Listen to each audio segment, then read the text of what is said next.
Pleasure to see you. Thanks for joining us to this episode of Vaartaalaap. How are you doing? Good. Thanks for having me here.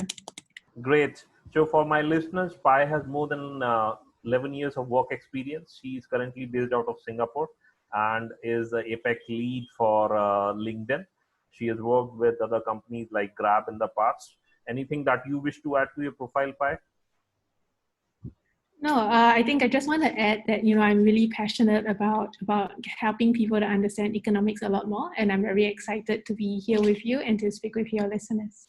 Great. So, I have also been a very keen student of economics, and during my MBA course, I loved both micro and macroeconomics. But the part of economics that you deal with, behavioral economics, can you briefly give an insight as to what it is about? Sure. So behavioral economics is, it's really about economics, but not so much from a traditional, more rational sense, but from how humans behave and how humans react to different things. So it contains a lot of other elements like psychology, behaviors, and emotions even. Okay. So we are living in a time of crisis. So COVID is there, global economy is seeing an impact. How do people, you think, react? Do they react rationally in a times of crisis? Is there any causality between rationality and crisis as well? So I think people, it's a very difficult time for people. So, and I think there's a lot of uncertainty out there, and that's definitely making people very uneasy. So in general, people are, I would say, like it's a lot more difficult to make rational decisions when emotionally you're in a state of uncertainty and in a state of stress. And because of that, I think a lot of times consumers are doing things more from a reaction or more as from a more emotional perspective rather than a more rational perspective. And you see this in certain behaviors like hoarding a lot of food or even toilet paper that we saw a couple of months ago. Yeah. So you suggest there is a direct causality between rationality and the times of crisis, right?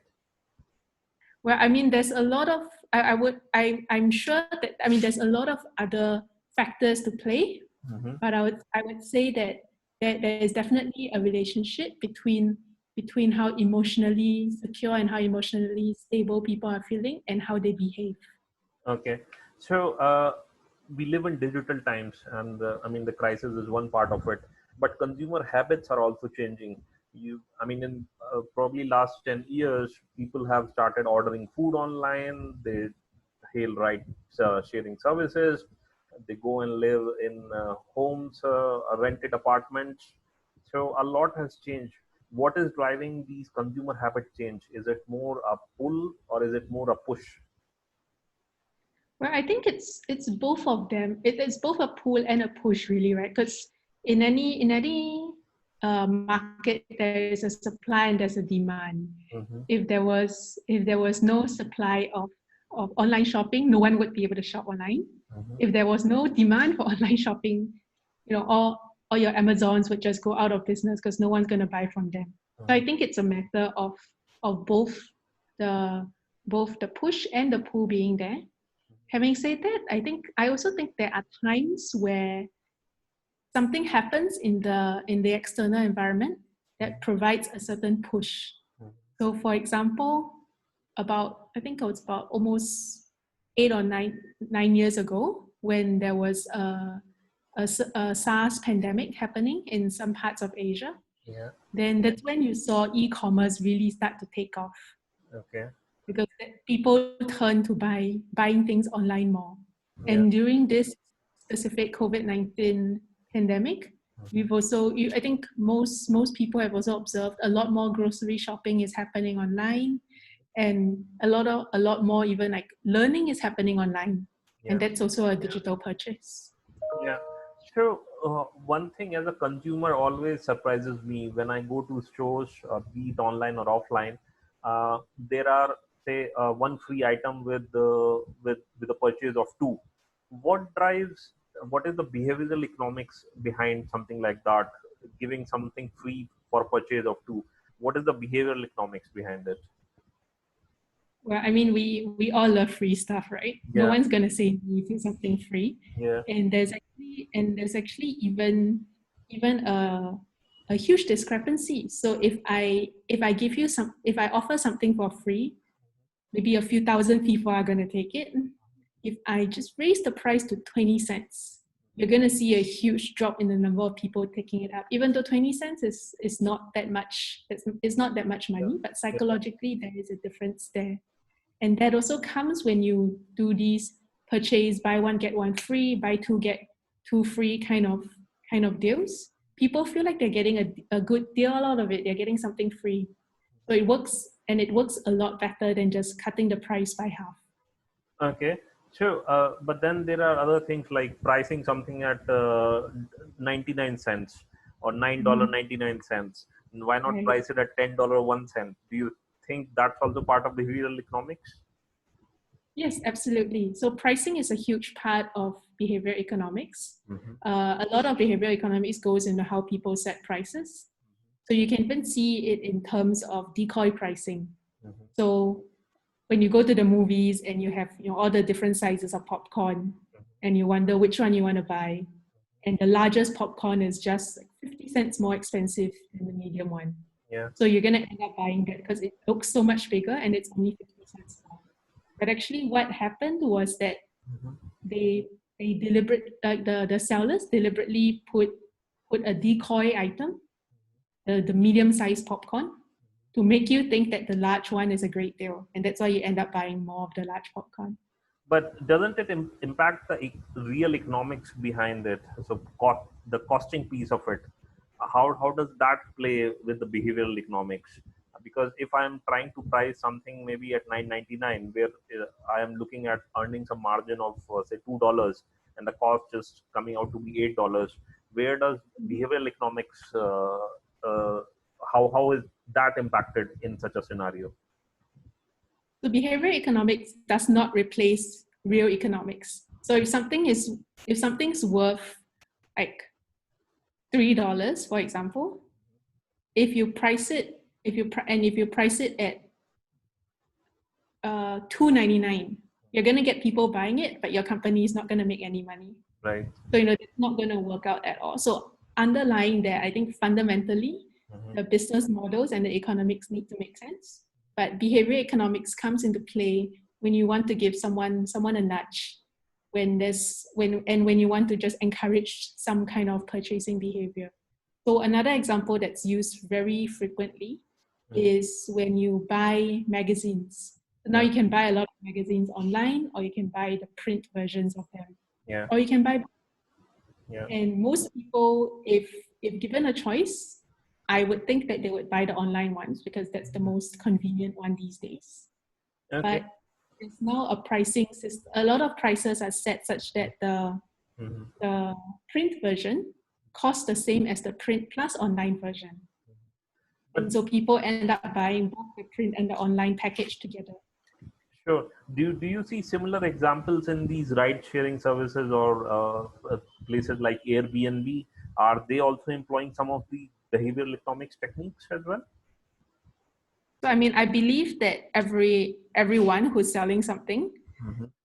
employ some kind of behavioral economics, whether it's packaging things together or giving subscription discounts. Everything there's some kind of behavioral element to it. You can't hide from it. Okay. So one of the all trends also in these digital times while shopping, be it online or omni-channel, is people buying very expensive items online. People even buying houses or even luxury cars or cars online. How do you describe such a behavior? Something that you have not even touched, you have just seen probably good quality photos, or maybe that may not be there, and you're still purchasing it. What defines that? Is trust also part of behavioral economics then for buying such expensive items? Well, I mean, any purchase involves you wanting to buy it and Hmm. all the things that come into play that encourage you to buy it. That's the part of behavioral economics. Hmm. But there's also an actual need. So for example, you wouldn't be buying the car unless you needed the car, Yeah. correct? True. True. So that's your inherent need for the car. Mm-hmm. In traditional economics, there's something called the lemon law. Mm-hmm. That's when a third party maybe intercedes and helps you to negotiate, but then they what happens there is different people represent different items differently. So some items that are what they know as lemons that are not doing that aren't as good get sold at the same prices as the good items. So that's definitely a problem because it creates a lot of adverse effects in the marketplace. And that's why a lot of measures come out, such as a return policy or warranty period, to help to ensure that purchases, especially big purchases that you're making, you have an option. You have an option to check and to try and to review, to try the item out before you buy it, or before you confirm your purchase. Okay. And I believe that's what's happening with a lot of these big ticket items as well.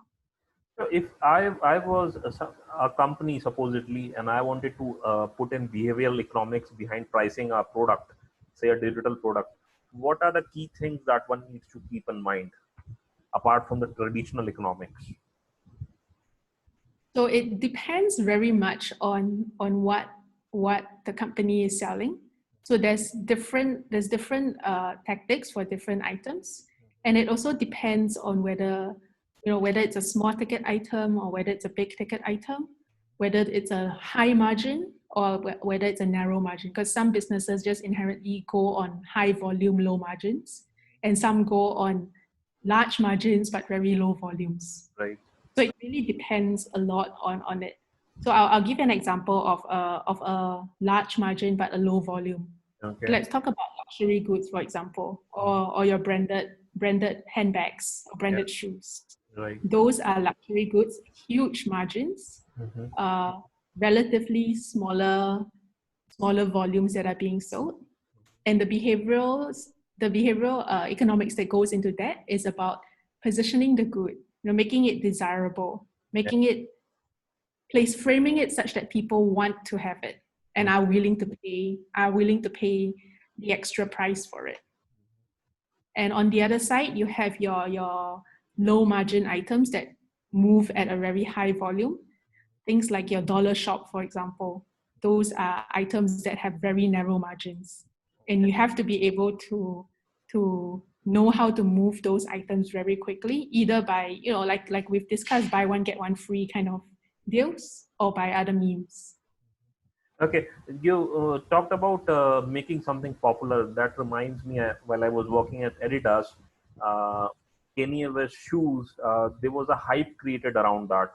So the company was working with the concept of scarcity, where making where the shoes were sold online once they were brought up, and within a few hours everything was taken away, and then there was a very huge pent up demand, which created that scarcity concept, and then subsequently people were lining up to see whether when the shoe would become available and they can buy it. So possibly those sort of techniques are also part of behavioral economics, I believe, right? Yeah, absolutely. Scarcity is or limited edition is another type of pricing technique that uses behavioral economics. Okay, so moving a little bit away from behavioral economics, one last question that I wanted to understand from you was, uh, economies are distressed, governments are trying to keep inflation under check. What do you think, especially for Asian economies, would be a trend for managing wholesale price as well as consumer price indexes? So I mean, I think it's no secret, right? As that the COVID pandemic has really had a very adverse impact on GDP. Yeah. Across Asia, developing Asia is expected to grow by just 0.1% year on year in 2020, according to the Asian Development Bank's Hmm. latest estimates and latest models. But I think in terms of managing inflation, a lot of it a lot of it will depend on the interest rates that banks set to help them manage the fiscal policy during this time.